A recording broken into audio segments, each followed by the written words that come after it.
Hi, today நான் என்ன பண்ண போகிறேன்னா, என்னோடய சின்ன வயசுலேருந்து இப்போ வரைக்கும் நான் ரொம்பவே விரும்பி சாப்பிட்ற எங்கள் ஊர் மீன் குழம்பு தாங்க கன்னியாகுமரி ஃபிஷ் கறி. ஸோ இதுக்கு நான் அரை முடி தேங்காய் எடுத்துக்கிறேன்.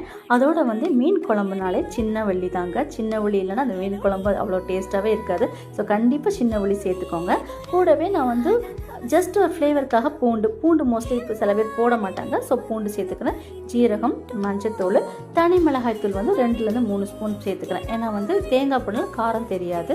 அப்புறம் வறுத்தரிச்ச மல்லிப்பொடி, தனியா பொடி, ஓகேங்களா, அதுவும் நான் சேர்த்து அரைச்சி விழுதாக எடுத்து வச்சுக்கிறேங்க. இப்போது இது நான் ஃப்ரெஷ்ஷான சூர மீன் கிடச்சிருக்கு. இந்த சூர மீனுக்கு நான் முருங்கைக்காய் சேர்த்துக்கிறேன், மாங்காய் சேர்த்துக்கிறேன். இப்போ மாங்காய் இல்லைன்னா நீங்கள் தக்காளி, ஒரு பழுத்த தக்காளி நல்லா புளிஞ்சு போட்டுக்கோங்க. அதோடு நான் பச்சை மிளகு சேர்த்துக்கிறேன்.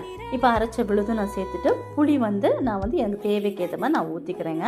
ஸோ உப்பு போட்டு கையாலே நீங்கள் கொஞ்சம் நல்லா பிசைஞ்சு நல்லா கிண்டிக்கோங்க. அப்புறம் நல்லா கிண்டிட்டு எல்லாமே டேஸ்ட் பார்த்துட்டு டேரெக்டாக அடுப்பில் வச்சு கொதிக்க விடுங்க.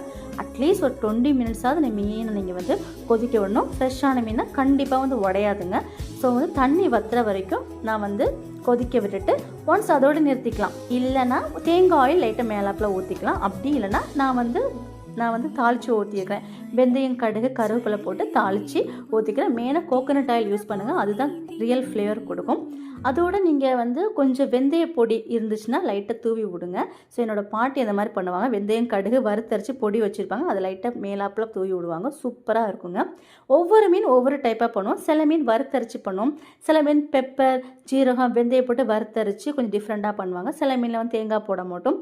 இந்த மாதிரி ஒவ்வொரு மீனுக்கும் கொஞ்சம் வித்தியாசமாக பண்ணுவோம். நான் ஒரு நாள் அப்டேட் பண்ணுறேன். நம்ம சின்ன வயசுலேருந்து என்ன சாப்பிட்டு பழகுறோமோ அதுதான் ரொம்பவே பிடிக்கும். ஸோ எனக்கு ரொம்ப பிடிச்ச மீன் குழம்பு எனக்கு சூப்பராக இருந்துச்சு. ட்ரை பண்ணி பாருங்கள்.